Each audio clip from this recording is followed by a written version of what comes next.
The smokehouse was already half-built when Alberta Alden found it. She stood at the edge of her yard in the cold October morning, her breath making clouds in the brittle air, and stared at the raw timber frame rising from the earth beside her barn as though it had grown there overnight. And it nearly had. She had gone to bed with an empty lot and woken to this structure, this impossible gift, this uninvited intrusion standing 8 feet tall and smelling of fresh-cut pine. Her hands curled into fists at her sides. "You have no right," she said, her voice low and tight as a wire about to snap. Harlan Shepard did not stop working. He was crouched at the base of the frame, driving a wooden peg through a mortise joint with a mallet, his dark coat thrown over the fence rail, his shirt sleeves rolled to the elbows despite the cold that had turned Alberta's knuckles red. He did not look up. He did not acknowledge her words. He simply swung the mallet again, and the sound rang out across the quiet flat land like a gunshot. "I said you have no right to build anything on my property without being asked." She took 3 steps closer, close enough now to see the set of his jaw, that infuriating, immovable jaw beneath 3 days of dark stubble. "Harlan Shepard, look at me when I am speaking to you." He looked up then. His eyes were the color of storm water, gray-green and turbulent, and they held something in them that Alberta could not immediately name. It was not defiance. It was not arrogance. It was something quieter and more dangerous than either. "You need to eat through winter," he said simply, and went back to work. Those 6 words cracked her open in a way she had not expected, in a way she had been carefully, desperately protecting herself against for the 4 months since Harlan Shepard had ridden his battered roan horse into Cimarron County, New Mexico territory, and stopped his drifting long enough to repair her fence for a meal. She had told him to move on. She had told him that twice more in the weeks that followed. He had not moved on, and now he was building her a smokehouse. Alberta turned and walked back to her house before he could see what was happening to her face. The autumn of 1878 had come on hard and fast across the New Mexico territory, the way all unforgiving things did in that country, without warning, without mercy, and with a cold that had purpose behind it. The land was beautiful if you could afford to look at it, and brutal if you could not. Alberta Alden had arrived in Cimarron County in the spring of 1876, 26 years old, recently widowed, and in possession of 160 acres of homestead land, a 2-room adobe house that needed half its roof replaced, and exactly $11.40. She had arrived on a Tuesday. By Friday she had learned that the nearest neighbor was 4 miles west, that the well was unreliable in dry season, and that her late husband Clarence had left behind 3 debts she had not known about. She had learned these things in the order that they hurt the most, which was the frontier's particular method of education. What Clarence Alden had left her, besides the debt and the land, was the knowledge that she was on her own in a way that very few women her age understood. She had a sister in Cincinnati who wrote letters that arrived 4 months late and smelled faintly of lilac water. She had a neighbor woman, Eleanor Poole, 4 miles west, who was kind and exhausted in equal measure, and who had 6 children of her own to manage. She had the weekly wagon from Cimarron town that brought supplies if you had money and sympathy if you did not, and she had been the recipient of enough sympathy to understand that it did not fill a root cellar. Alberta was 28 years old by the October Harlan appeared, and she had spent those 2 years becoming someone her Cincinnati self would not have recognized. She could set a fence post. She could inoculate a calf against blackleg. She could read a sky for weather and read a man for trouble, and she had concluded, upon the first sight of Harlan Shepard, that he was the second kind of thing, trouble, and had taken great care to keep him at a distance that felt safe. The trouble with Harlan Shepard was that he was not the kind of trouble she had been trained to fear.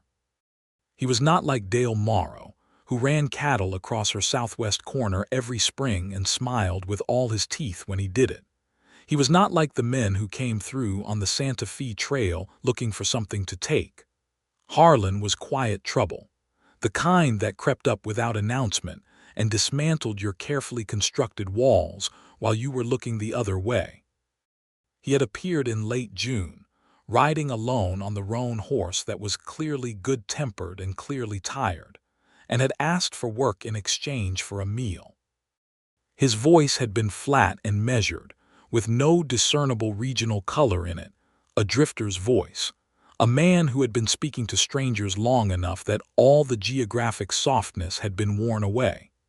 He had a rifle in a saddle scabbard and a bedroll behind the saddle, and nothing else of apparent significance. He was perhaps 30 years old, or perhaps 35, it was hard to say, because his face had the particular weathered quality of a man who had spent years in the sun and wind, and those years did not always count in the usual way. She had given him the fence work, and he had done it without wasted motion or conversation, and when it was finished, he had eaten the beans and cornbread she set out on the porch without complaint and thanked her with 2 words and ridden away east. She had told herself the matter was closed. He came back in 3 weeks with a calf. Not her calf. Not a calf he had stolen or found wandering. He had traded labor with a rancher 20 miles south for a heifer calf, and he brought it back and set it in her pen. And when she came out and demanded to know what he thought he was doing, he told her that a woman running a homestead alone in this country needed milk cattle, and that she had been looking at his roan mare's hindquarters with what he described, without any inflection whatsoever, as the eye of a person considering her options.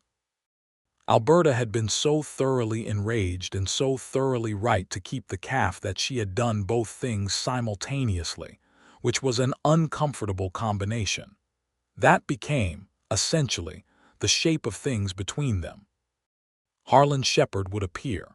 He would do something material and useful that she had not asked for and would have refused if he had asked. She would be furious.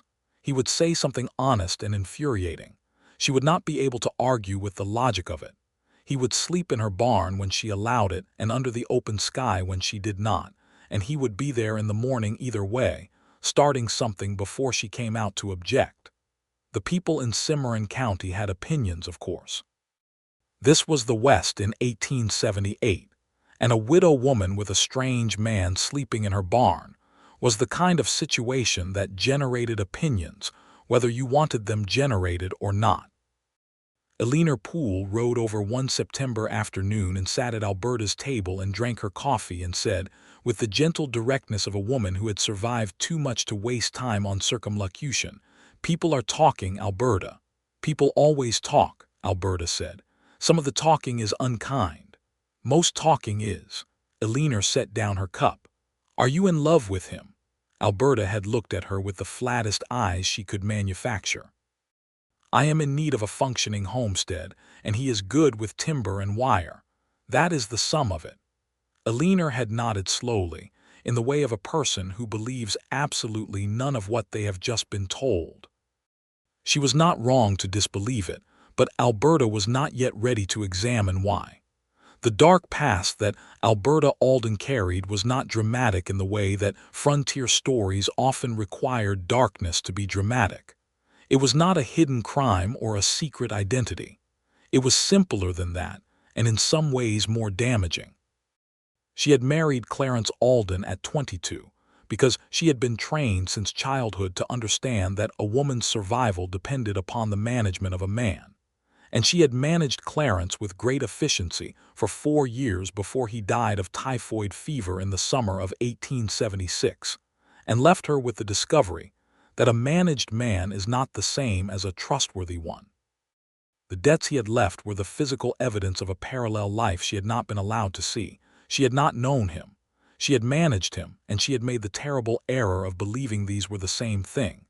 That error had calcified into a conviction. She would not need anyone. She would not trust anyone.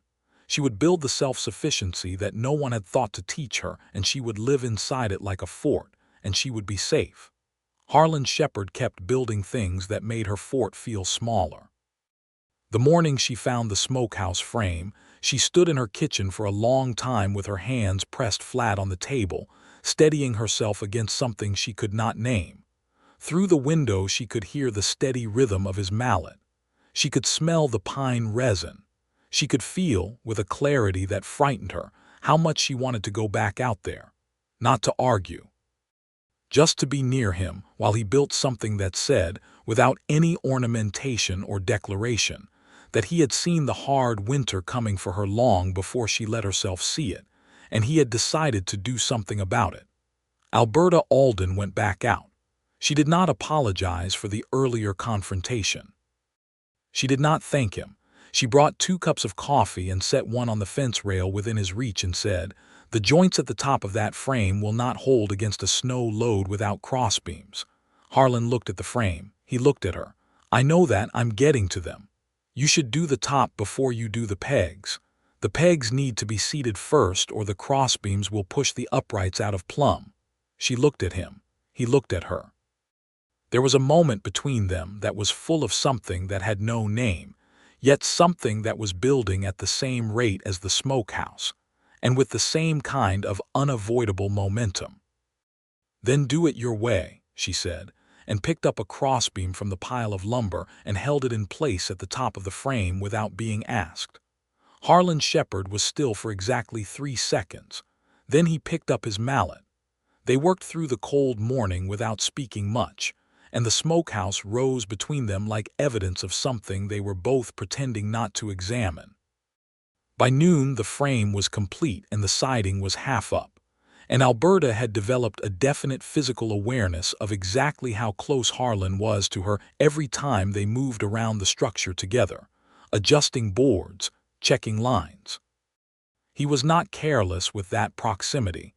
He always left her space, always moved with a deliberate consideration for her comfort, and somehow that careful consideration was worse than carelessness would have been, because it meant he was paying attention. It meant he noticed. "Where did you come from?" she asked when they stopped at noon, and she brought out bread and dried apple slices because the cold had made her hungry and she could not in good conscience eat without offering it to the man who had been working since before dawn. "Originally, Missouri," Harlan said. "Boone County, farm country." "Yes. What made you leave?" He was quiet for a moment. He ate a piece of bread with the measured efficiency of a man who ate because his body required it rather than because it gave him pleasure. "I had reasons," he said. "That is not an answer." "No," he agreed. "It is not." Alberta looked at him steadily. He met her eyes without flinching, but she could see the shuttered quality behind his gaze, the door that was closed but not locked. Someone had locked it from the inside and was standing behind it, listening. "You do not have to tell me," she said. "But understand that I have been burned before by a man who kept his private life private, and I have no patience for secrets that arrive late and do damage." Something moved across his face. It was brief and complex. "That is fair," he said. "So." Harlan looked out across the flat country to the north, where the land ran brown and gold under the October sky, and the Cimarron River cut its quiet way through the cottonwood. "My wife died," he said. 4 years ago, childbed fever. The baby too."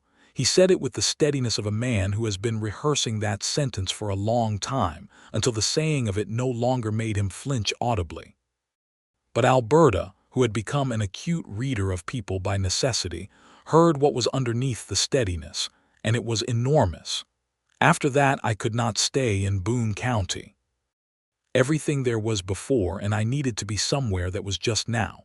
Alberta was quiet. The wind moved through the cottonwood along the creek 100 yards south, and it made a sound like something sighing. "I am sorry," she said. "You did not cause it." "No, but I am sorry for it anyway." He looked at her.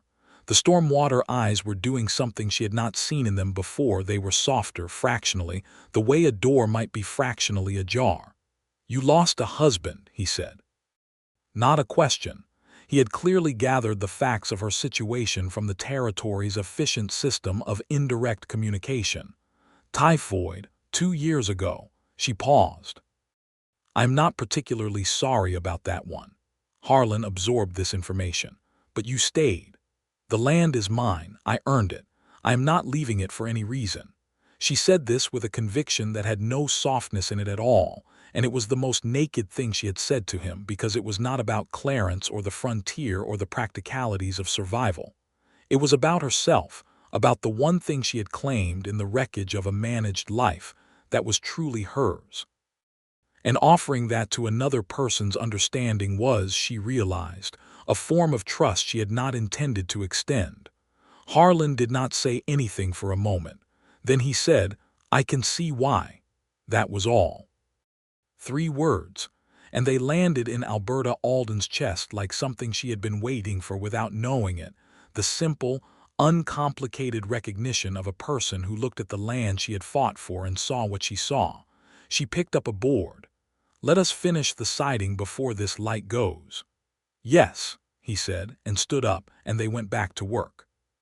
The smokehouse was finished 3 days later, on a Thursday, when the first real cold front of autumn pushed down from the north and dropped the temperature 20 degrees before noon. It was a good, solid structure, 12 feet by 10 feet, double-walled with a 2-inch air gap for insulation, a proper damper system that Harlan had fashioned from salvaged iron fittings, a hanging rail system inside at 3 heights for different sizes of cut. Alberta stood in the doorway of the finished building and looked at the clean-fitted boards and the careful joints and the small iron hook he had put beside the door for no apparent reason, until she understood it was exactly the right height for her to hang her apron. He had noticed her apron hook in the kitchen. He had built her one here. That small, observed detail was the thing that finally broke through the last deliberate distance she had been keeping. Not the smokehouse itself, not the 6 words he had said to justify building it. The apron hook, the quiet, unannounced evidence that he had been paying the kind of attention that people only pay when they care about something they have not yet admitted to caring about. Alberta turned to face him. He was standing 3 feet away, looking at the structure with a critical eye as he always did with finished work, checking it for flaws he might have missed. The cold had reddened the tips of his ears and the end of his nose, and his dark hair was disheveled from 2 days of effort, and he looked in that moment deeply human in a way that all his quiet containment had previously prevented her from seeing. "Thank you," she said. He looked at her. "You are welcome. I did not ask for it." No, the faintest thing crossed his face, not quite a smile, but the shape of something that could become one. "But you needed it, Harlan." She said his name like she was testing the weight of it in her mouth. "Why are you still here?" He was quiet for a moment. "I have been asking myself that." And his eyes met hers directly, and the door behind them was definitely no longer closed. "I have not found a reason to leave that is stronger than the reasons to stay." Alberta's heart was doing something inconvenient and decisive in her chest. "What are the reasons to stay?" she asked, very carefully, with the tone of a woman who needed the information to be precise. Harlan Shepard looked at her for a long moment, and she could see him measuring the distance between honesty and safety, and choosing honesty with the particular deliberateness of someone who knows exactly what they are giving up by making that choice. "You," he said simply. "The reasons to stay are you." The wind came off the north flat and moved between them, cold and clean and carrying the smell of pine resin from the new smokehouse. Alberta said, "You cannot just say something like that and expect that everything is simple." "I do not think it is simple. I have been building my life without a man in it for 2 years, and I have been building it in a direction that does not require one. I know that. And I do not intend to become a woman who waits for someone else to solve her problems. I have had enough of that arrangement." "I know that too," Harlan said. "Alberta, I did not build you the smokehouse because I think you cannot manage. I built it because the winter is coming hard and I did not want you to go through it without enough protein in your stores, and because," he started again, "because I am better at caring about things when I am doing something useful about them. That is the only language I know well." Something in Alberta's chest cracked wide open, and she recognized what had been behind the fury and the distance and the careful management of herself in his presence for 4 months. It was not distrust. It was the opposite of distrust. It was the specific terror of trusting someone again when you knew exactly how much it cost. "I am afraid," she said. She said it baldly, without softening, the way she had learned to speak about hard things in this country. "Of me. Of how much I want you to stay." Harlan Shepard closed the 3 feet between them with 2 steps, and he put one hand, careful and warm despite the cold, against the side of her face, and he said, "I am not going anywhere unless you tell me to go." "I might tell you to go," she warned, "when I am angry, which is often." "I have noticed," he said, and the not-quite smile became, finally, an actual one, and it transformed his face so thoroughly that Alberta felt the surprise of it like a physical thing. She had not known his face could do that. She covered his hand with her own and held it against her cheek and closed her eyes for 3 seconds, which was enough. Enough to establish the thing between them as real and acknowledged and chosen. Then she opened her eyes. "You should teach me to use the smokehouse properly," she said. "I plan to," he said, "and you should probably stop sleeping in the barn. It is going to be too cold." He looked at her with a careful, steady question in his eyes, making sure he understood correctly. "The kitchen floor," she said firmly. "There is a blanket chest." He nodded once, and the gentleness in his face was so thorough that Alberta had to look away from it for a moment, because it was too much to absorb all at once after 2 years of managing everything alone. They spent the next week learning the smokehouse together, which was its own kind of intimacy. Harlan had hunted through the fall, trading his labor and his rifle skills with ranchers and farmers across a 20-mile radius, and he had elk quarters and venison sides, and a dozen prairie hens cured with salt from the general store in Cimarron. And he showed Alberta the technique of cold smoking and hot smoking, the difference in wood choice, apple versus mesquite versus hickory, and the way you could read the color of the meat to know when it was right. He showed her by doing rather than by explaining, and she learned by watching and asking precise questions. And it was the most collegial and comfortable exchange she had had with another human being since arriving in the territory. During this week, Dale Morrow rode by. Dale Morrow was a problem that Alberta had been managing with limited success for 2 years. He ran the largest cattle operation in the southern part of the county, which meant he had money and leverage and a habit of expressing both through the force of his personality, which was considerable. He was perhaps 45, broad through the shoulders, with a politeness that was a form of pressure. He had been offering to buy Alberta's homestead since the winter of 1876, and he had recently shifted, in a way that she found more unsettling than the land offers, to expressions of a different kind of interest. He rode into her yard on the Monday of the smokehouse week, took in the new structure and the man working near it, and stopped his horse 20 feet from the fence. "Alberta," he said, with the smile that used all his teeth, "I see you have hired on some help." "He is not hired," Alberta said. She was standing on the porch with a cup of coffee and no particular willingness to move. "Not hired," Dale said, and something shifted in his smile in a way that made the hair on her arms stand up. "Is that right?" He looked at Harlan, who had stopped working but remained where he was near the smokehouse, mallet in hand, with a quality of stillness that Alberta had come to recognize as the opposite of passivity.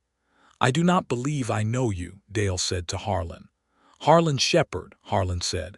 He did not move toward the fence or away from it. "You passing through?" "No," Harlan said. Dale Morrow looked back at Alberta with a calculation running behind his eyes that she had always been able to see and had always found ominous. "I wanted to discuss the grazing rights along your South Creek again," he said, with the pleasant tone of a man making a social call. "Perhaps we could talk about it at a better time." "My answer has not changed, Dale," she said. "Answers can change," he said still pleasantly. He touched the brim of his hat. "Miss Alberta Shepard," and rode away west. Alberta watched him go. Beside her, she realized Harlan had moved from the smokehouse to the porch fence without her hearing him cross the yard. "That man is a threat," Harlan said. "I know that," Alberta said. "He has been one for 2 years. He will be more of one now." She looked at him. "Because of you." "Because of me," he agreed. Men like that do not like it when the variable in a situation changes. He was quiet for a moment. I should tell you something. She waited. I had a situation before I came here with a man of that type, in Kansas. I was working on a spread east of Dodge City, and the owner decided he wanted the smaller claim adjacent to his, and the widow who owned it was refusing to sell. He paused. It turned ugly. I made myself part of the problem for him by standing with the woman, and he arranged to have it said that I had stolen cattle from him. I had not. But a theft accusation in Kansas in 1876 had a way of following a man. Alberta turned to face him fully.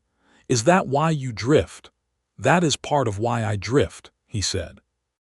"There is a man in Dodge City who believes I wronged him, and a marshal there who believed his money over my word. I cannot go back to Kansas." He met her eyes without looking away. "I told you I would not keep secrets that arrive late and do damage." Alberta breathed slowly. She processed this information in the ordered, analytical way that 2 years of frontier survival had built into her. The information was serious. It meant that Harlan Shepard had a hidden motive in at least one past situation, not malicious, but complex, and it meant he had a past that was not clean. It also meant he had just told her about it without being pressed, which was the opposite of what Clarence had ever done. "Do you believe the marshal will come looking for you here?" she asked. "I do not think so. Dodge City is a long way, and I have been gone 2 years, and marshals in Dodge have enough to manage without following a drifting laborer into New Mexico." He paused. "But I needed you to know." "Yes," she said. "You did."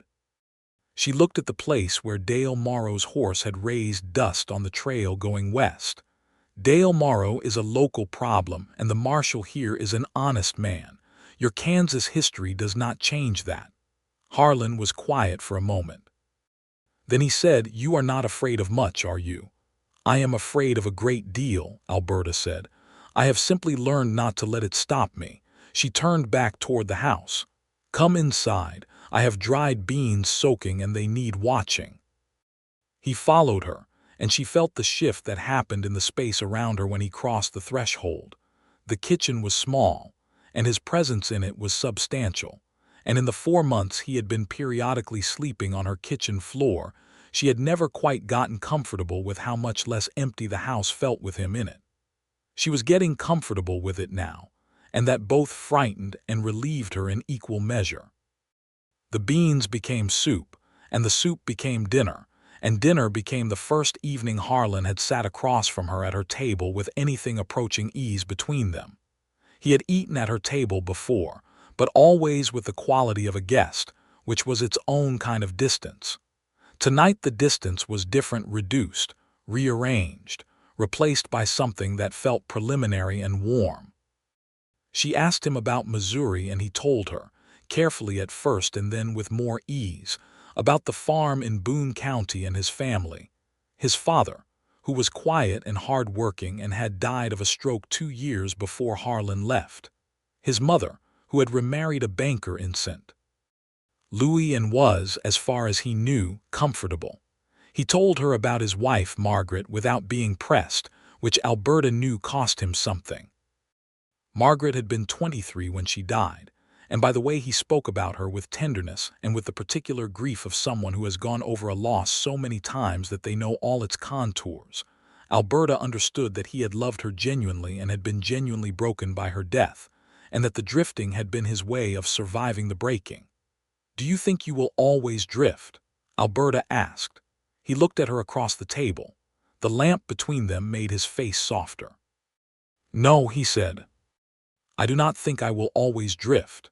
He did not say anything more explicit than that, but the weight of what he meant sat in the air between them like a hand extended across a table, waiting to be taken or declined. Alberta reached across and refilled his coffee cup, and her fingers brushed his hand, and neither of them commented on it, and it was the most romantic thing that had happened to Alberta Alden in a very long time. November arrived with a determination that respected nothing.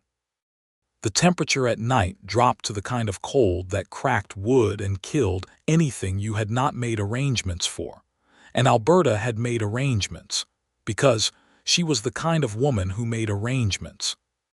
And because she had a smokehouse full of cured meat now, and a root cellar that she and Harlan had spent 2 weeks in October filling to the rafters with dried corn and stored squash and late-season turnips, and 4 crocks of pickled cabbage, and 2 of pickled green tomatoes, and a sack of dried beans large enough that it had required both of them to lift. Alina Poole came to see the smokehouse in mid-November and stood in the doorway of it looking at the hanging meat and the careful, organized order of the interior and said, "That man is in love with you." "He told me as much," Alberta said. Alina turned and looked at her with wide eyes. "And what did you say?" "I told him the truth." "Which was?" Alberta considered how to put it. "That I am afraid in a way that has not stopped me from wanting things anyway." Alina looked at the smokehouse again. "A man who builds you something like this without being asked, who says you need to eat through winter and then makes sure of it, Alberta, you would be a fool to let that go for the sake of being afraid." "I know that."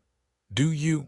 "Alina," Alberta said, with the flat patience of a woman being asked something she has already answered, "I know that." Alina smiled, and it was the warm, exhausted smile of a woman who had navigated her own version of this country's hard demands and found, on the other side of them, something worth having. "Good," she said, "because I have been watching that man work for 3 months, and I have never once seen him look at this land the way he looks at you." Alberta did not say anything to that, but she felt it land in her chest and stay there.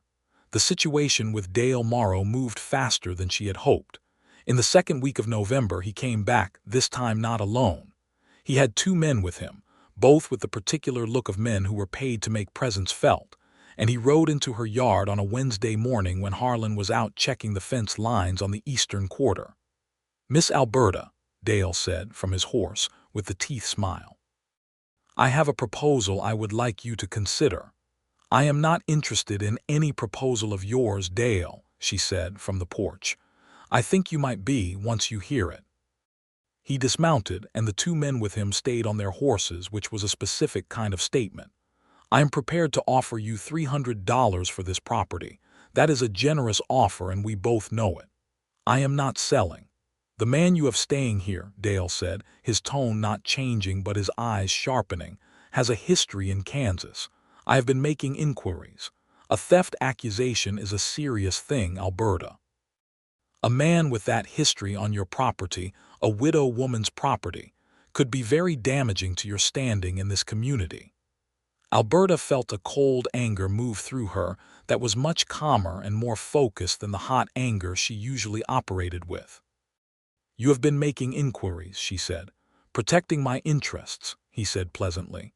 "Let me be very clear with you about something," Alberta said. She stepped down off the porch and walked to the fence, and she was close enough to him now to see the slight adjustment he made, not quite a step back, but the body's readiness for one. "Harlan Shepard has told me his Kansas history himself. I know what happened there. I also know what kind of man fabricates an accusation to drive a man away from a widow's claim. Because I have been watching you do exactly that with this homestead since the winter of 1876. You have been trying to force this land out of my hands by whatever pressure you can manufacture, and I have refused every version of that pressure, and I will refuse this version too." Dale Morrow's smile was still present, but it had changed into something more honest, which was to say less pleasant. "You are making this difficult," he said. "I am being quite easy," Alberta said. "My answer is no. It has always been no. Get off my property." He studied her for a moment with the calculating look of a man reassessing his strategy. Then he touched his hat brim and mounted and rode away, and the 2 men went with him, and Alberta stood at her fence and breathed through the cold air until her hands stopped shaking, which took approximately 30 seconds. When Harlan came back from the eastern fence line an hour later, she told him what had happened with precise detail. He listened without interrupting. His face went through several things. "I should leave," he said when she was done. "You should not," she said. "Alberta. If my Kansas history is a tool he can use against you, the Kansas history is a fabricated theft accusation from a man who sounds nearly identical in character to Dale Morrow." It has no legal weight here. She looked at him steadily. And I am not in the habit of surrendering ground because someone threatens me with consequences. I tried that with Clarence's debts and it did not improve anything. I paid them off instead, which took me 18 months, and at the end of it the land was mine without condition. You paid off his debts, Harlan said slowly. 18 months of additional labor on top of everything else. Yes. She said it without self-pity, which was, she had found, the only way to say hard things without drowning in them. The point is that I do not run from difficult things. And I am not letting Dale Morrow use your past to run you off when your past is not what he is claiming it to be. Harlan was looking at her with an expression that she was learning to read accurately now, the specific way his face opened up when she did something that reached him. You are remarkable, he said, quietly, with the specificity of a man who does not say things he does not mean. I am practical, Alberta said, which amounts to the same thing in this country. She went inside and he followed, and she made coffee, and they sat at the table and planned what to do about Dale Morrow with the focused pragmatism of two people who were, in their different ways, experienced at surviving hard things. The plan they settled on was simple and legal and thorough. Alberta would ride to Cimarron the next morning and speak to the county clerk about formally registering her fence lines and water rights with an updated survey, which would create a legal record of the boundaries that would make any further pressure from Morrow about grazing rights both visible and documented. She would also speak to Sheriff Thomas Briggs, who was in fact an honest man, about Dale's visit and the implied threat involving Harlan's Kansas history. And she would write a letter to her attorney in Santa Fe, a man named Felix Ochoa who had helped her with Clarence's debts and whose opinion of Dale Morrow she already knew to be low. Harlan offered to ride with her. She accepted, which was in itself a notable thing. For 4 months she had managed every errand and every trip to town herself, as a point of principle, and she accepted his company now without hesitation, which told her something important about what had changed between them.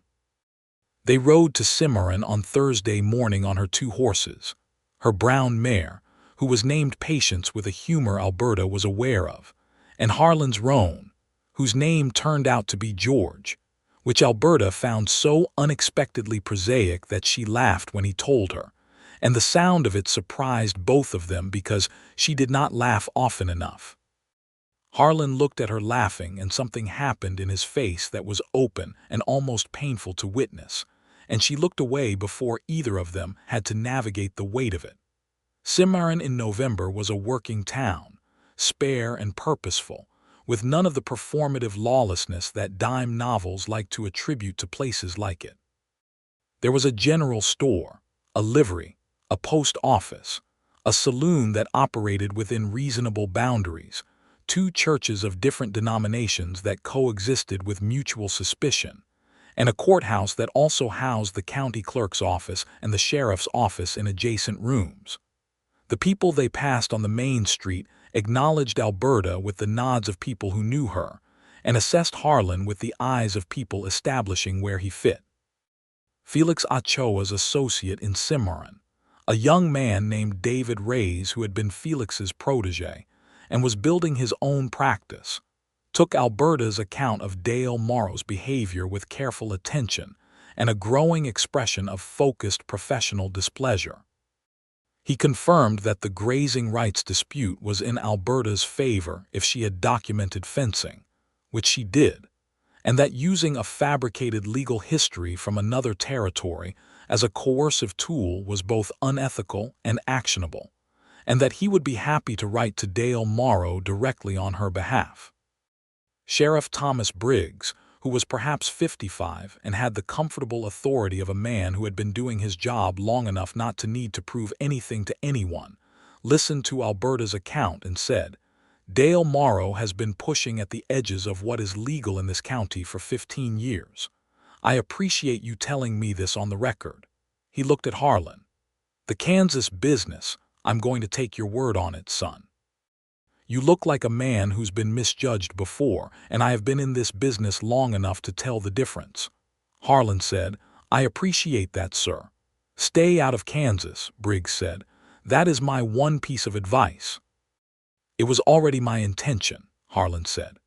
They ate lunch at the small cafe run by a woman named Mrs. Pettigrew, whose green chili stew was, in Alberta's opinion, the best food in Cimarron County, and they sat across from each other at a table by the window, and Harlan ate with something approaching pleasure for the first time she had observed.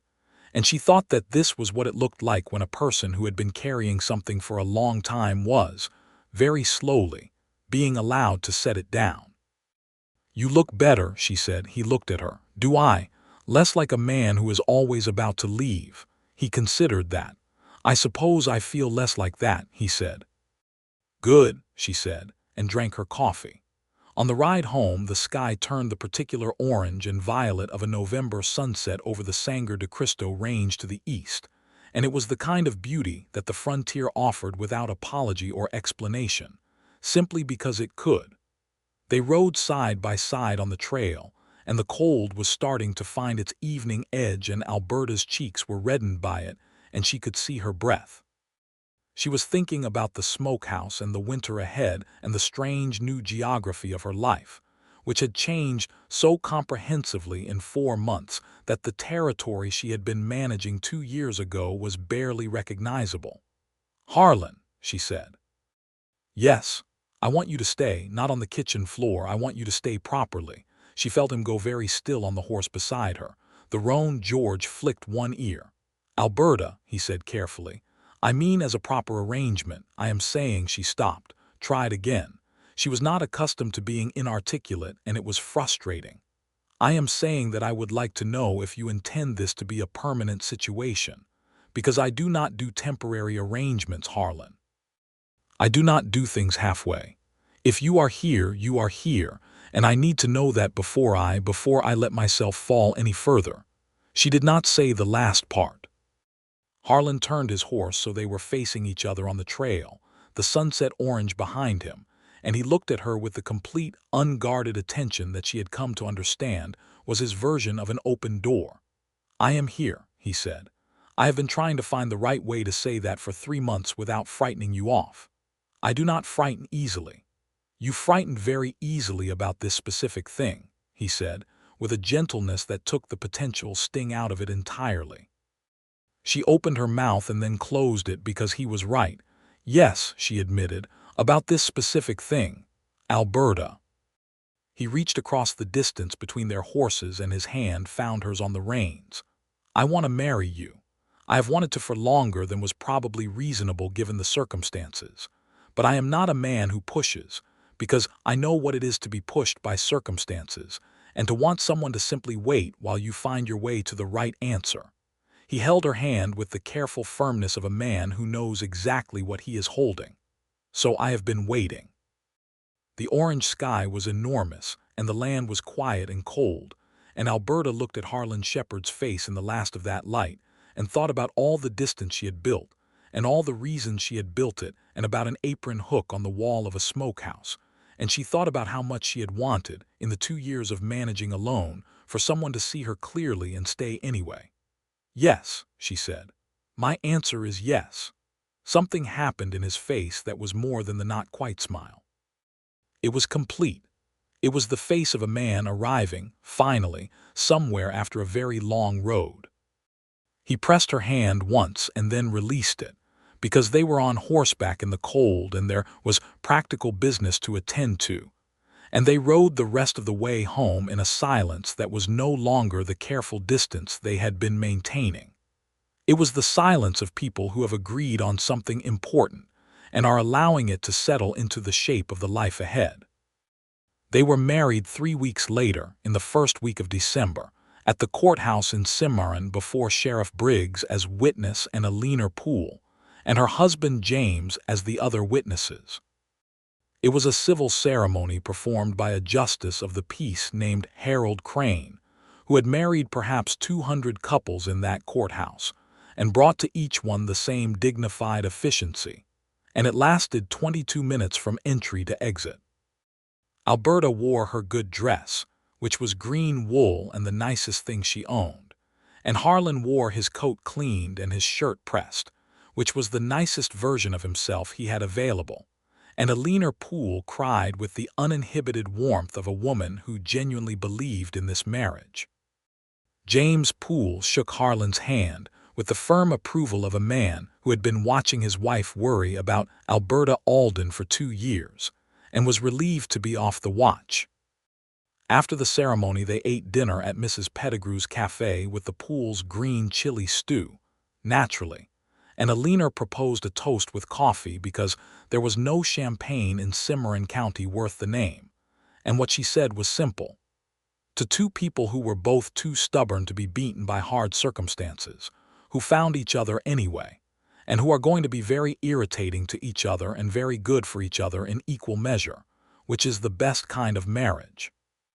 Harlan looked at Alberta when Alina said this, and the smile was complete and unhesitating, and Alberta felt it in every part of her. They drove home in the cold under a December sky that was packed with stars the way the territory's high altitude always packed them, dense and luminous and slightly overwhelming. And the house they drove back to was the same 2-room adobe it had always been, and the smokehouse was there, and the barn where George and Patience were comfortable with hay and a blanket over the fence rail, and the root cellar was full, and the land ran dark and quiet in all directions under the enormous sky. Alberta stood in the doorway while Harlan put the wagon horse up, and she looked at all of it, this improbable, stubborn, claimed life, and felt something that she recognized after a moment as happiness. It was not the easy variety. It had been built out of hard materials, out of 2 years of managing alone and 4 months of fighting the impulse to let someone in and 3 weeks of letting the implications of that decision settle into something real. But it was thorough. It was the happiness of a woman who had earned it by the most difficult route, which is the kind that stays. Harlan came back across the yard and stopped beside her and looked at the same view she was looking at. His arm came around her shoulders, careful and warm. "It is a good piece of land," he said. "Yes," she agreed, "it is." They went inside. Winter arrived in its full authority in January, and it was as serious as advertised. 3 weeks of temperature that dropped to territory record lows, 2 significant snowstorms, the creek frozen for a solid month, and they were ready for it. The smokehouse held its supply of cured meat. The root cellar held its stores. The firewood was stacked higher than the porch eaves, because Harlan had spent November cutting and stacking with the methodical attention he brought to every physical task. The house was warm, and the animals were cared for, and the two of them moved through the days of winter confinement with a companionable efficiency that was its own form of joy. They were also, in those close winter weeks, learning each other in ways that proximity and honest conversation allowed. Alberta learned that Harlan had opinions about most things, but expressed them only when asked, which she found she had to account for by actually asking rather than expecting his perspective to emerge spontaneously. Harlan learned that Alberta's anger was always rational, that underneath the heat of it there was a specific grievance that could be identified and addressed, and that addressing it specifically was far more effective than waiting for it to pass. These were important discoveries. She also learned, gradually and with some surprise, that he had a wry, dry humor that appeared in unexpected moments and required a certain kind of attention to catch. He learned that she loved to read and had a small collection of books that she treated with a possessiveness she applied to very little else, and that she would stay up too late with a lamp and a book if he did not remind her that morning came early. He reminded her. She protested and then complied, which was more or less the pattern of their relationship in its most affectionate mode. February brought a thaw, brief and unreliable but welcome, and Harlan used it to repair the east fence section that had been damaged by the ice and to assess the condition of the barn roof, which needed new shingles in one corner.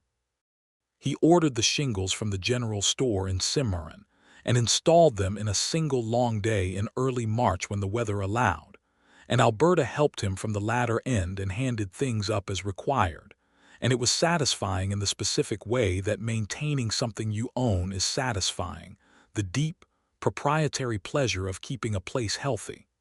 In March, Dale Morrow made his final move. It arrived not as a personal visit but as a legal filing, a claim dispute, registered through a lawyer in Santa Fe, alleging that Alberta's southwest fence line encroached upon Morrow's grazing allotment by some 20 feet. It was a fabricated claim, and David Reyes recognized it as such immediately when Alberta brought him the papers, but it was the kind of fabricated claim that required a formal response and created an irritating period of legal uncertainty. "He is trying to tire you out," David Reyes said, with a professional calm that Alberta appreciated. "This is what men like Dale Morrow do when direct approaches fail. They create paperwork. They create processes. They make you spend time and money and energy on defense rather than on living." "What do we do?" Harlan asked. He was sitting next to Alberta across from Reyes's desk, which was itself a new and still slightly remarkable thing, the we of it, the shared front against the world's complicated hostility. "We respond formally. We provide your survey documentation, and we counterclaim for harassment," David said. "Felix Ochoa in Santa Fe will handle the counterclaim directly, and I believe, knowing Felix, that he will be thorough enough about it that Morrow will not try this again." It took 2 months. They were productive months. Spring on the homestead was its own great and demanding season, with calving and planting and fence assessment after winter damage, and the general uprising of work that the land required after its cold sleep.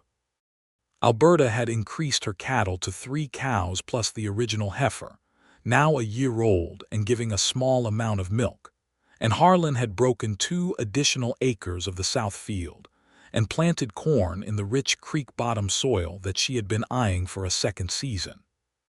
The legal matter resolved in May in Alberta's favor, completely and with a formal letter from Felix Ochoa to Dale Morrow's attorney, stating that any further harassment of the Alden property would result in a formal claim before the district court.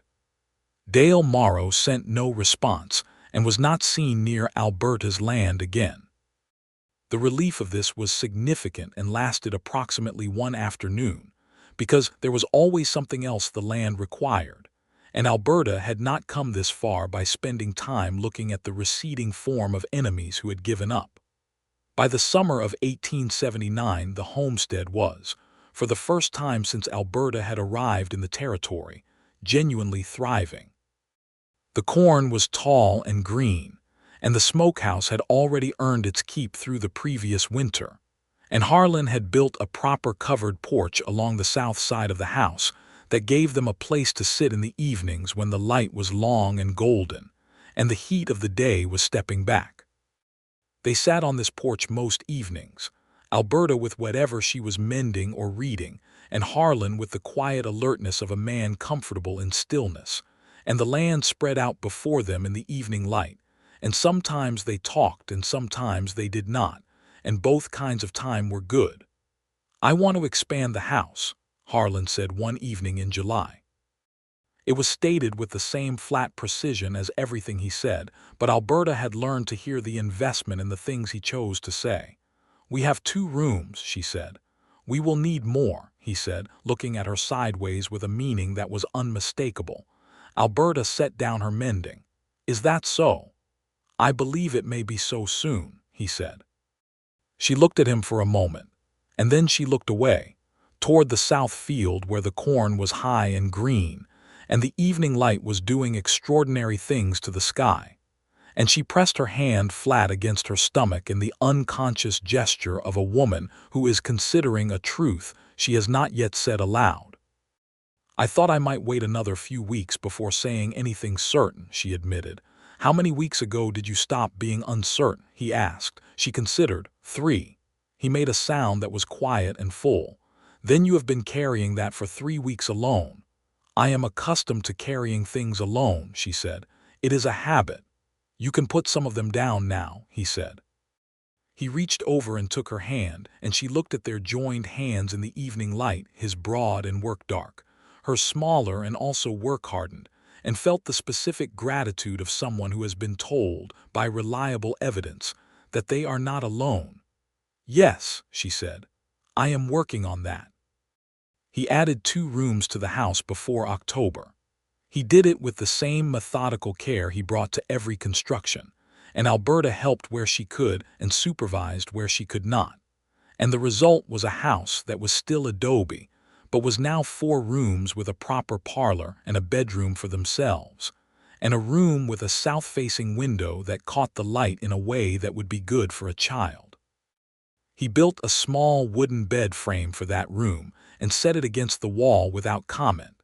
And when Alberta saw it, she went to him where he was working and put her arms around him from behind and pressed her face between his shoulder blades for a moment, which was the most vulnerable and unguarded thing she had ever done in his presence.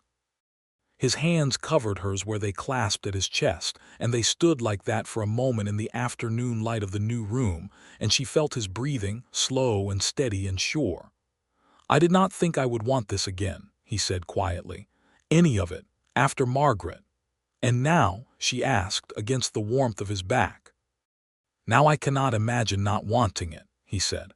"All of it, every part of it." She tightened her arms around him briefly. Then she released him because she was also a practical woman, and the bed frame needed the side rails fitted before dark. Their son was born in January of 1880, on a cold, clear day when the temperature outside was sharp as a blade, and the sky was the aching blue that the New Mexico winter did without apology. Eleanor Poole came to help, making the cold 4-mile ride before dawn because Alberta had sent Harlan for her the night before when it became clear that the birth was beginning. It was a long labor and an honest one, and at the end of it there was a boy, large and vocal and red-faced, with a thick thatch of dark hair, and a set of lungs that established immediately that quietness was not going to be his primary characteristic. Harlan held his son for the first time with the specific, devastating care of a man who knows what he is holding is the most fragile and consequential thing he has ever been trusted with. And his face when he looked down at the baby was completely open, no doors, no careful management of what showed, and Alberta, exhausted and upright against the pillows, watched his face and loved him with a force that was almost frightening in its thoroughness. "What do we call him?" Harlan asked. Alberta had been thinking about this. "Thomas," she said, "after Sheriff Briggs, and James after Eleanor's husband." "Thomas James Shepard," Harlan said. He looked at the baby, and the baby looked back with the unfocused seriousness of the newly born. "That is a good name." "Yes," Alberta said. "It is." Eleanor, who was cleaning up with the brisk efficiency of a woman who had attended 8 births including her own 6, paused long enough to smile at the two of them with an expression that held everything she did not need to say aloud. Thomas James Shepard was, from his first weeks, an emphatic person. He ate with enthusiasm, communicated his needs with consistency and volume, and displayed a focused attention to everything in his environment that Harlan identified as inherited from Alberta, though the stubbornness of it he claimed no part of. Alberta disputed this attribution. Thomas was dark-haired and strong, and by spring was doing everything earlier than expected, which made both his parents proud in the way of people who are trying not to be obviously competitive about their child's development. The homestead in the spring of 1880 was a different place from the one Alberta had arrived at in 1876, not dramatically different in its physical structure, but profoundly different in what it held. The south field was in corn, and the kitchen garden was expanding into its 3rd section. The cattle herd was now 6. The smokehouse had become as natural a part of the place as the barn. There was a covered well that Harlan had designed with a proper pulley system after the 3rd time the bucket rope frayed, and a washing station on the east side of the house, and the porch where they sat in the evenings with Thomas between them and the basket Eleanor had made, watching the enormous sky do its evening work. Dale Morrow sold his operation to a cattle company out of Denver in the spring of 1880 and moved, according to county gossip, to Arizona Territory where he apparently had family. Alberta heard this from Eleanor during one of their regular visits and felt a relief that was clean and thorough. The particular threat that had made its dark shape in the background of her second year on the land was simply gone, and the space it left was occupied by nothing more threatening than possibility.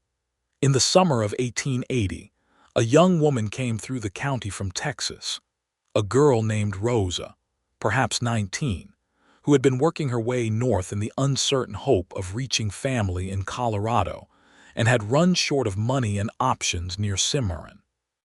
Alberta, who understood better than most what it was to be a woman without resources in a difficult country, hired her for the season's harvest work and insisted she stay through the fall. Rosa was quick and funny and had opinions about everything, which Alberta found refreshing, and which caused Harlan to develop a slightly besieged look when both women were in the kitchen simultaneously. Rosa was also, it became clear after 2 months, quietly in love with David Reyes, who had helped Alberta through the Dale-Morrow dispute, and who came out to the homestead 3 times in those months on various pretexts that had nothing to do with legal matters and everything to do with Rosa's presence.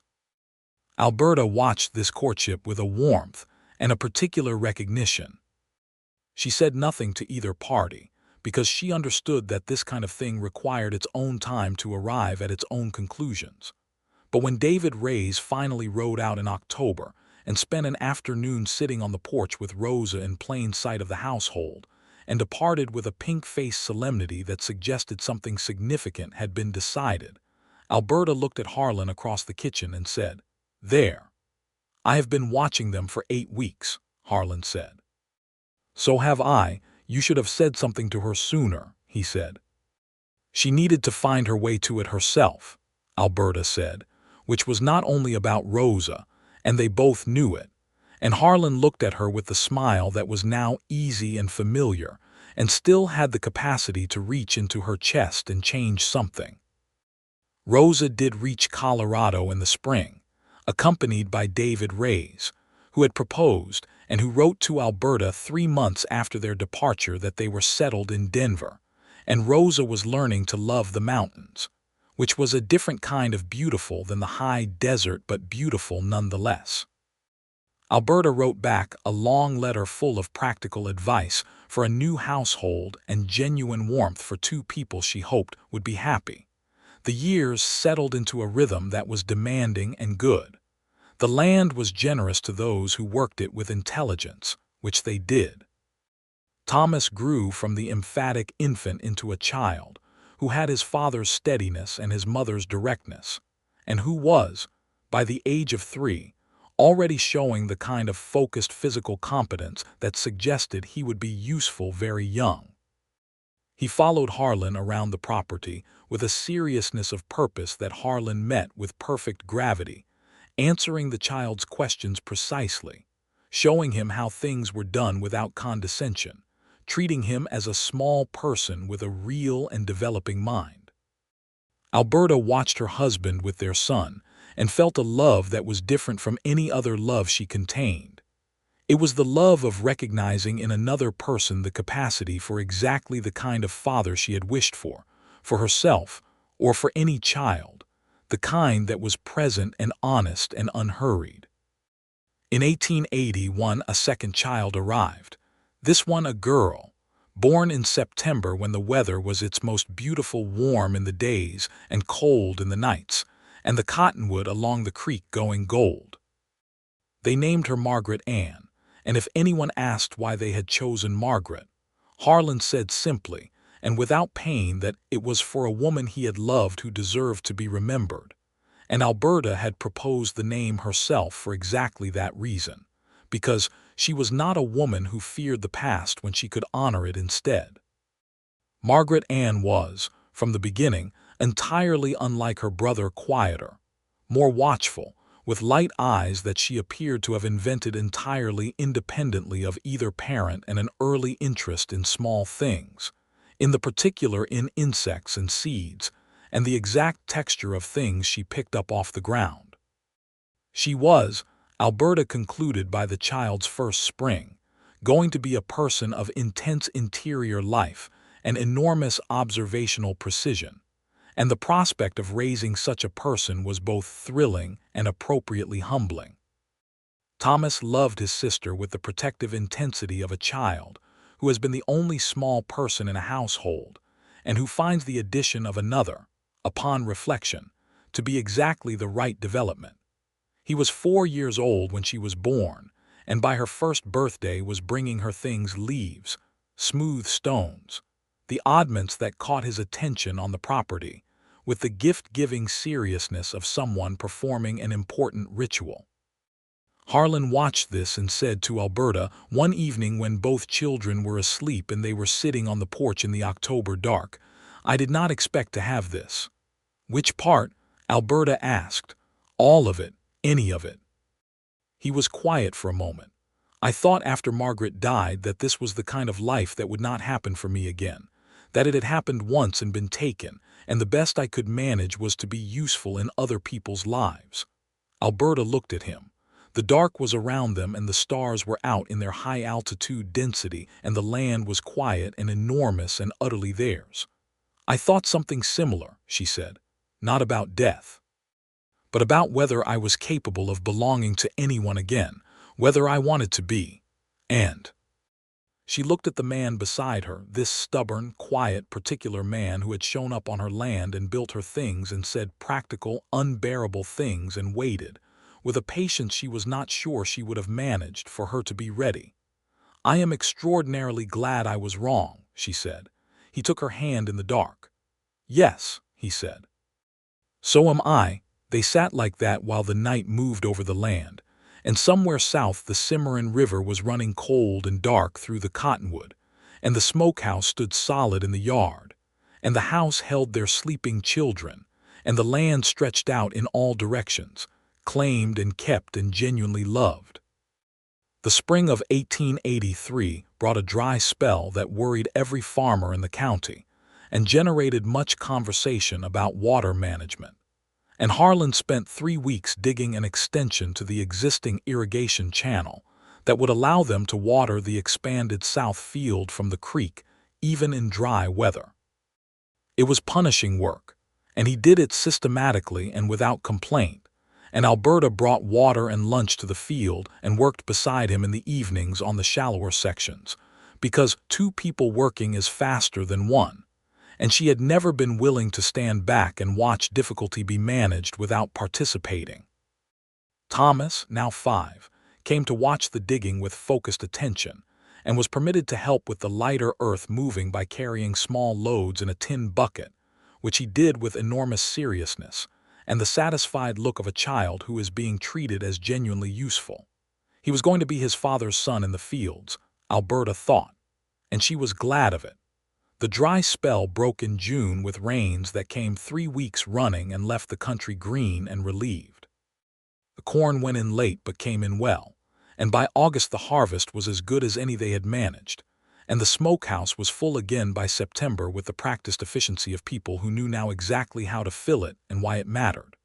One October morning in 1883, 5 years, almost to the day, since Harlan had appeared in Alberta's yard and said, "You need to eat through winter," Alberta came out of the house in the early cold and found him at the edge of the yard, not building anything, just standing there, looking at the land, with his hands at his sides. It was the kind of stillness she associated with him when he was thinking about something large. She walked across to him and stood beside him and looked at what he was looking at, which was the property in its October dress. The fields harvested and brown, the corn stubble standing in the morning light, the barn and the smokehouse and the new porch and the extended house and the cottonwood along the creek going gold, and over all of it the enormous blue sky and the clean, cold air. Thomas could be heard somewhere near the barn, occupied with some small, independent project. Margaret Ann was inside, at the age of 2, making her considered examination of the world from the floor of the kitchen. 5 years, Harlan said. "Almost exactly," Alberta agreed. He turned to look at her.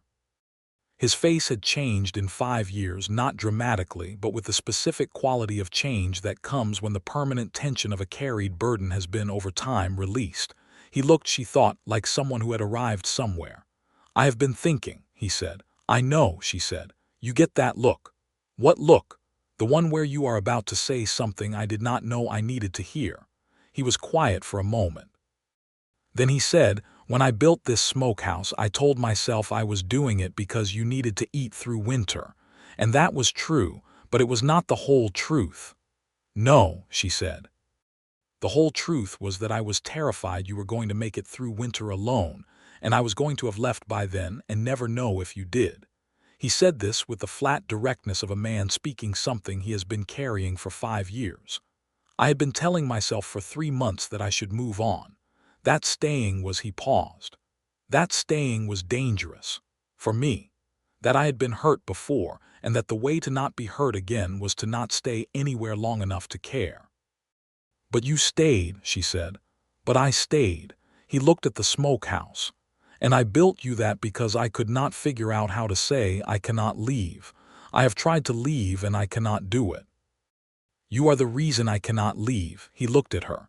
"So I built you a smokehouse and said the most practical thing I could think of." Alberta looked at the smokehouse for a moment. Then she looked at her husband. "I knew," she said. "You knew." "Not at first, but the apron hook." She saw his eyes register the recognition. "You put an apron hook on the wall at exactly my height. Nobody does that on a building they are constructing out of pure practical necessity. You do that because you are paying attention to a specific person." Harlan said nothing for a moment. Then, quietly, "The apron hook gave me away." "The apron hook gave you away entirely," she confirmed. "And I went inside and stood at my kitchen table and tried to be angry about it and could not manage it." He reached out and pulled her against his side with the comfortable ease of a man and a woman who have been making their lives together long enough that the physical language of it is fluent. She fit against him as she always did, her shoulder against his ribs, her head at his shoulder, both of them looking at the land. "5 years ago you were a stranger who showed up on my property uninvited and built something without being asked," she said. "And now you are." She stopped. "Now I am," he prompted with the quiet patience of a man who can wait. "Everything," she said simply, because it was true and because she had never been a woman who used more words than a thing required. "You are everything." His arm tightened around her. "Yes," he said. "So are you." They stood like that in the October morning, on land that had been built up from nothing by two people who had been broken in different ways and had chosen, against better judgment and with full knowledge of the risk, to trust each other. The smokehouse stood in the yard, solid and seasoned and well used, as it would stand through every winter to come. Thomas came around the corner of the barn, dragging something mysterious that required investigation. Margaret Ann's voice carried from inside the house, conducting a conversation with herself about something. Alberta thought about the morning she had walked out and found the frame rising from the earth, and the fury of it, and the 6 words, and how completely the universe had rearranged itself around those 6 words in the years that followed. You need to eat through winter. Such a plain and practical and utterly true thing to say. And underneath it, the whole enormous hidden motive of a man who was trying to say something he had no other language for yet. She thought about Clarence, and about the managed life, and about how different management was from love. She had managed Clarence and had not known him. She knew Harlan Shepard, his history and his humor and his silences and his way of expressing care through construction and his morning face and his hands and the fact that his horse was inexplicably named George, and he knew her, which was the thing she had not thought she would ever have again or want. To be known by someone who stays, that was the thing. "Come inside," she said. "It is cold." "In a minute," he said. "Thomas needs breakfast," she said. "Thomas is inspecting something near the barn that has entirely captured his attention," Harlan said. "He is fine for 3 minutes." Margaret Ann can be heard talking to herself very contentedly from here, he said. "Alberta," he looked down at her. "Let me have 3 minutes." She stopped arguing. She stood in the circle of his arm with the cold October air around them and the enormous sky above them, and the land running in all directions from the center of the life they had built from very little and a great deal of stubbornness. And she was quiet, and she let him have his 3 minutes, which became 5, and she did not regret a single second of them. Thomas found whatever he had been looking for near the barn and came running with it, a stone, smooth and white and apparently remarkable, to show his father. And Harlan crouched down to examine it with the gravity it deserved. And Margaret Ann's voice from inside the house shifted in pitch in a way that suggested she had decided she required company. And Alberta went inside to her daughter, and the smell of morning coffee, and the warm, necessary, lived-in disorder of a full life. By the spring of 1884, the homestead had expanded to include a second barn, a proper chicken house with 40 laying hens whose production was a reliable and much-valued source of income at the Cimarron General Store, and a small but functioning apple orchard that Harlan had planted in the fall of 1880, and that was, after 3 springs, beginning to produce fruit. Alberta had taken on a correspondence agreement with a seed company in St. Louis, testing new varieties of drought-resistant corn and providing written observations of their performance on the New Mexico soil, for which she received payment in seed stock and occasional small cash payments. She was known in the county now as a farmer who understood her land with a technical precision that earned her respect from the ranching community, in a way that surprised people who expected widows and women homesteaders to be managing by luck rather than knowledge. Alina Poole remained her closest neighbor and friend, and their friendship had deepened through years of mutual practical support trading labor at harvest and at calving, sharing tools and seed, and the particular intelligence of women who had both learned to read this country. Alina's oldest boy, now 15, had begun working part-time at the Shepard homestead on the bigger jobs, and Thomas already followed him around with the intense admiration of a small boy for a slightly older one. In the summer of 1884, a third child made it known that it was on its way, and Alberta told Harlan about it at the supper table directly, without 3 weeks' delay this time, and watched his face do the thing it did, and said, with a dryness that she had cultivated specifically as a counterbalance to how much the face thing affected her, "I expect you will need to add another room." He looked at the wall to the east and made a measuring calculation that she could see running behind his eyes. "It can go off the back," he said. "There is room." "There is always room when you are the one building," she said. "That has not been a problem so far," he said with a smile, and reached across the table and covered her hand with his. And Thomas, who was 6 and observant, looked at this, and then looked at his food with the dignified discretion of a child who is pretending not to have noticed his parents being sentimental. Margaret Ann, who was 2.5 and had not yet developed the pretense of discretion, said, "Papa is holding Mama's hand." "I know," Harlan said to his daughter. "She is very good at having her hand held." Alberta laughed, the warm, ungoverned laugh that she had not had much occasion for in the years before Harlan, and that had become, in the years since, a regular and taken-for-granted sound in the house, which was, she thought, perhaps the most accurate measure of everything that had changed. The third child, another boy, arrived in the deep cold of February 1885. They named him Elias, for no one in particular except that it was a name Alberta had always liked, and he arrived with the red-faced specificity of a person who knows exactly what he wants and intends to communicate it without ambiguity. He looked, in those first days, more like Alberta than Thomas had, with her particular set to the jaw that Harlan called her arguing face, even when it appeared on an infant who was incapable of argument. Thomas greeted his new brother with the dignified warmth of a 7-year-old who has been preparing for this development. Margaret Ann, at 3, was more directly interested in the logistics of where the baby had come from, and required a careful and age-appropriate explanation that Alberta provided with the forthright precision she brought to all difficult conversations, and that Harlan listened to from the doorway with an expression of impressed relief that Alberta had handled it and not him. The homestead in February 1885 was alive with noise and need, and the dense, complicated warmth of a full house in winter, Elia's requirements, Thomas's homework by lamplight, Margaret Ann's perpetual running commentary on the world, the animals outside, the cold beyond the walls, the fire in the kitchen that Alberta kept carefully regulated, Harlan's reading in the evenings by the other lamp, his quiet presence on the other side of whatever room she was in.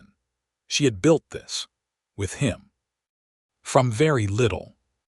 One evening in March of 1885, when Elias was 6 weeks old and sleeping in the cradle that Harlan had made during the last months of the pregnancy, the same cradle that Thomas and Margaret Ann had used, built with a solidity that would outlast all of them, Alberta was sitting at the kitchen table with a letter from her sister in Cincinnati. The letter was full of the usual domestic news, gently phrased, and at the end of it her sister had written, "I worry for you out there, Alberta. It seems such a hard and lonely life." Alberta set the letter down. She looked at the kitchen around her, the fire, the lamp, the cradle, the children's boots by the door, the apron on the hook by the entrance, Harlan's coat on the peg beside hers. She could hear Harlan outside finishing the evening check on the animals, his boots on the porch step, the particular sound of the latch. She could hear Thomas reading aloud to Margaret Ann in the other room, some story that he was clearly making up as he went, because there were animals in it that did not naturally coexist. Hard, yes, she would not argue with that. Lonely, no, she would argue with that absolutely.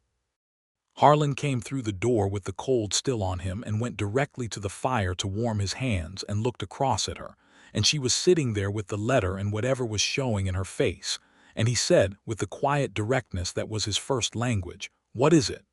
"My sister thinks this is a lonely life," Alberta said. He looked at her for a moment. And I was thinking that she has never been more wrong about anything in her entire life." He came across the kitchen and stood behind her chair, and his hands came down on her shoulders, warm now from the fire, and he said nothing, because nothing needed to be said, and she put one hand up over his where it rested on her shoulder, and they stayed like that while the fire burned and Thomas's invented story became increasingly elaborate in the next room, and Elias slept in the cradle, and the cold pressed against the outside of the warm walls and could not get in. The years ahead of them were full and demanding and good. The orchard grew into real production. Thomas became his father's best assistant by the time he was 10, carrying the competence and the methodical patience like an inheritance, which it was.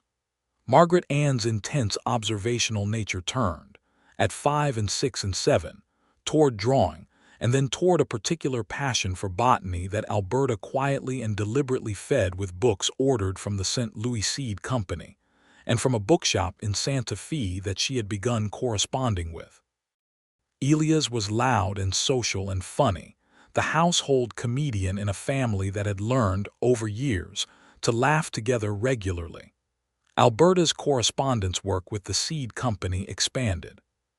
She was eventually paid a salary modest, but consistent, to serve as a regional trial site for new agricultural varieties, and she wrote for the company's agricultural newsletter, a series of practical articles about dry climate farming in New Mexico territory that were read by homesteaders across the region, and that earned her a quiet authority in the agricultural community that she did not particularly seek and genuinely valued. Harlan, for his part, became known in the county as the man you went to when a building or a structure needed to be right the first time.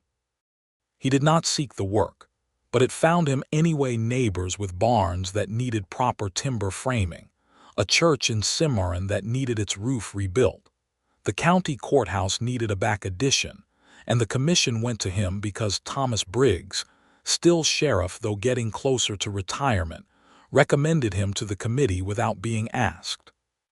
He did these jobs in the seasons when the homestead work was lighter, and returned from them with money that went directly into the property, into improvements that he was always already planning.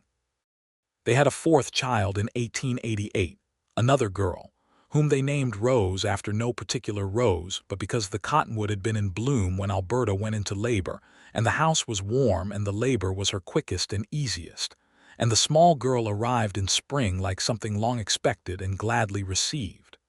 Thomas, 10, received this news with the composure of someone who has been through the process before. Margaret Ann, 7, immediately began making plans. Elias, 3, announced that he had wanted a brother and was working through his feelings about the revision. He worked through them quickly. By the time Rose was 3 months old, he was bringing her things: leaves, smooth stones, with the devoted attention that Thomas had brought to Margaret Ann. And Alberta saw the pattern repeat and felt the particular joy of a life that generates its own continuity. In the spring of 1890, New Mexico Territory was still years from statehood, but the county had changed enough that the world Alberta had arrived in 14 years ago was a different world in its specifics while being the same world in its character. The land was still the same land. The sky was the same sky. The cold still came down from the north every October without apology. The work was still the work. But there was a school in Cimarron now, a proper one, and Thomas was its oldest student, going for the advanced curriculum because Alberta had insisted on it, had ridden into Cimarron and had the conversation with the schoolteacher with the flat patience of a woman who knew the value of what she was asking for. Margaret Ann was in the middle grades and had already surpassed several of them in botany and in mathematics.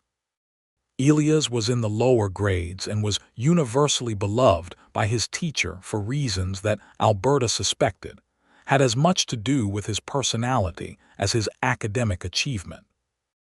One April morning in 1890, a morning of the specific quality that New Mexico did in spring, with the air fresh and carrying the smell of new growth, and the light still with that high-altitude intensity, Alberta walked out to the yard with her first cup of coffee, as she did every morning, and stood looking at the property. It was the same ritual she had been performing for 14 years, with some variation in what the property contained as it accumulated life and labor. The smokehouse stood in its place, weathered now, seasoned by 12 winters, its boards darkened with the specific coloring of a building that has been used for its intended purpose for a long time. She could see where Harlan had replaced 2 boards on the south side the previous fall. The new would lighter against the old, and she knew that the interior was in perfect condition because he checked it every spring and autumn with the same attentive care he gave to everything he had built. She had been 28 years old when he built it. She was 42 now. She had been furious at the building of it, and she had been terrified of what it meant, and she had made coffee for a man who would not stop working, and had held the crossbeams while he drove the pegs, and had felt, in the cold of that October morning in 1878, the first loosening of the deliberate armor she had been wearing against the possibility of needing someone. Harlan came out behind her with his own coffee, as he had done every morning for 12 years, and stood beside her, and they looked at the property together the way they always did in the mornings, a kind of daily accounting, a reckoning with what was there. "The south fence needs a post," he said. "I know," she said. "Thomas can help you this weekend. He has the Briggs boy coming over. He can do both. He is 12. "He can," Harlan agreed. "He is yours in that way. He is yours in the fence post way," she said. Harlan looked at her sideways. "That is a compliment." "Obviously," she said. He put his arm around her as he had done on that October morning 5 years into their marriage, as he had done on 100 October mornings since. The children were not yet awake. The land was quiet and the light was fresh, and the smokehouse stood in the yard with its 12 years of service, solid and permanent and exactly what it had promised to be. "I am glad I did not leave," he said. "I know," she said. "I am glad you let me stay. I know that too." She leaned against his side and drank her coffee, and the morning came fully up around them, and the first sounds of the children waking began to carry through the house walls, and the land spread out in all directions from the center of the life they had built, this improbable, stubborn, chosen, permanent life. And it was, as it had always been in its best and truest aspect, exactly enough. The smokehouse stood. The winter came every year and they were ready for it. They were ready for it together.